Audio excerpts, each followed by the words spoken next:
একটা মৃত ব্যক্তির জন্য দোয়াটা তো অনেক বড় জিনিস। সে দোয়ার প্রত্যাশা থাকে, তার জন্য দোয়া করা হোক। কিন্তু দাওয়াতান তালহাকুহু মিন আবিন আও মিন আওয়াকিন আও সাদিকিন ওয়ালাদিন, সে দোয়ার জন্য তার বাপ, তার মা, তার ছেলে, তার মেয়ে বা তারা আত্মীয় স্বজন যারা, তাদের দোয়া করে অপেক্ষায় সে থাকে।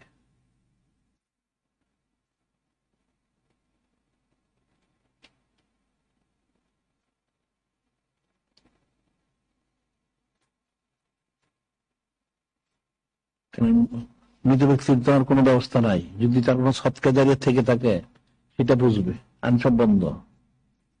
যদি দোয়া করে, এই দোয়াটা পড়ছে, এটা তার জন্য বিরাট একটা কিছু।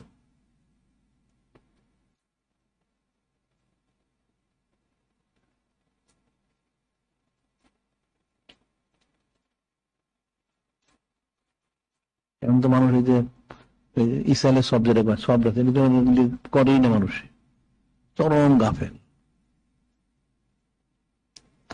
তারপরে আমভাবে করেন, আবার বাবা মার জন্য তো দোয়া করেন না।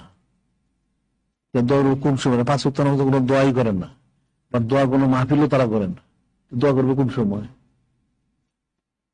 যে আল্লাহ শিখে দেন, দোয়া করো তোমার বাবা মার জন্য, রব্বির হামহুমা কামা রব্বায়ানি সগীরা। এটা বাবা মা তো শুধু না, একেবারে তার উপর থেকে শুরু করে শেষ পর্যন্ত বলছে, এই দোয়া তোরা করেই না। 5 ওয়াক্ত নামাজের প্রতি তারা দোয়াই করে না। আবার দেখা যাচ্ছে কোন দোয়ার জন্য মজলিস মাহফিল, সেটাও তারা করে না। বেদাত ফতোয়া দেয়, নাউজুবিল্লাহ। কিন্তু মায়ের তার দোয়া পাচ্ছে না।